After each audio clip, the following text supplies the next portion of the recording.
Hi, and welcome back to Fishing with David Pyle. It's March 29th, 2018, and today we came down to St. Helens. We had 3 rods in the water, and we hooked 1 fish. Say, not a very good day of fishing, but maybe there were more fish caught we just didn't see. Yeah, I would agree. There's definitely a lot of effort, a lot of people out trying to get a springer. They're scheduled to close it on April 7th. They'll probably extend it, but you never know. So to get 1 fish, to the boat, considering the amount of boats we saw out, we only saw a couple of fish caught. I'm not disappointed with that at all. Yeah. So we'll call it a decent day for us. Unfortunately, we would have loved to take some fish home, have some springer for dinner, but that didn't happen. We'll have some video for that, but maybe we'll do a couple tech tips. Glenn, you tell us what your tech tip of the day might be. I think, early in the season like this, the water's a little colder. I like to downsize the herring. I'll go for a really small green label, or maybe even go to a red label, and then use a 2/0, 3/0. And then depending on the water clarity, I use the store-bought slip rigs, like the Gamakatsus, but they come 6 foot. I'll usually cut 1 to 2 foot off, depending on what the water clarity is, and shorten that leader up a little bit. I think that makes a difference. Yeah, and today we were at less than between a 3 and 4 foot leader. Water's a little bit murky coming out of the Multnomah Channel and out of the Willamette. That's why we're not fishing in the Willamette, because the turbidity level is too high. You can find that. It's fishandsleep.net. You can fishandsleep.net. Click on the resources page, right. And then there's a link down there for turbidity. Yeah, and it will show you the Willamette River turbidity.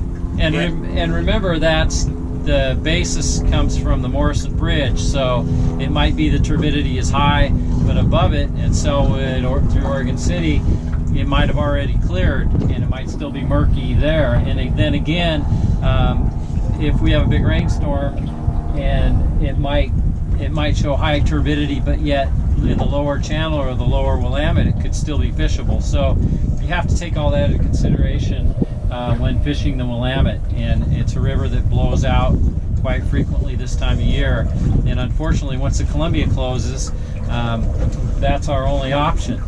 And the Columbia will close, and it's likely that there'll be an extension, but probably at least a week or maybe a week and a half lapse before they open that extension, what we've seen in past years. So we'll be stuck with the Willamette. Cross our fingers that it doesn't blow out with... stuck with the Columbia, you mean? No, we'll be stuck with the Willamette. Oh, stuck with the Willamette. When the Columbia closes. Yeah.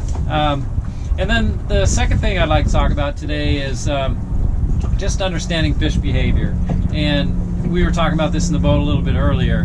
When you have really strong tides, fish are lazy like humans, and if we were in a huge windstorm, we'd probably want to get up tight to a building or something that would provide a wind block for us. And fish are the same way. In super strong tides, when the tide's rolling out in a fast river like the Columbia, those fish are going to hunker down to the bottom where there's less resistance. And that's why we are bouncing bottom, because they are lazy. They're making their way upriver. They're going to take the path of least resistance. And the other piece of that is they're going to move in tighter to shore on those strong outgoing tides. And then the flip side of that is they might suspend, right? Yeah.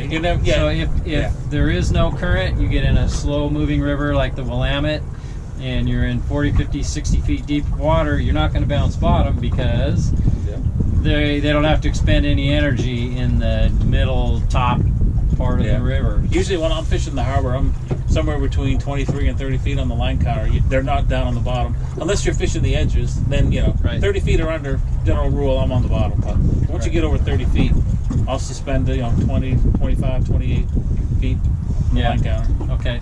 And then out here in the Willamette, today we were fishing, we're probably at 22 to 24 feet. It bounced around a lot when we hooked that fish. But you could very easily catch a fish at 35 feet deep.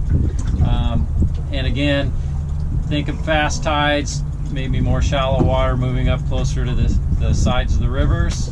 But again, there's exceptions to everything. So that's your tech tip today. Unless you want to add anything. No, I was just saying, if you're not getting action, don't be afraid to try something different. Yeah. You never know unless you try. Yeah. Okay. Well, thanks for joining us. Stay tuned, watch the video, and we'll show you what we captured today. We'll see you next time on Fishing with David Pyle.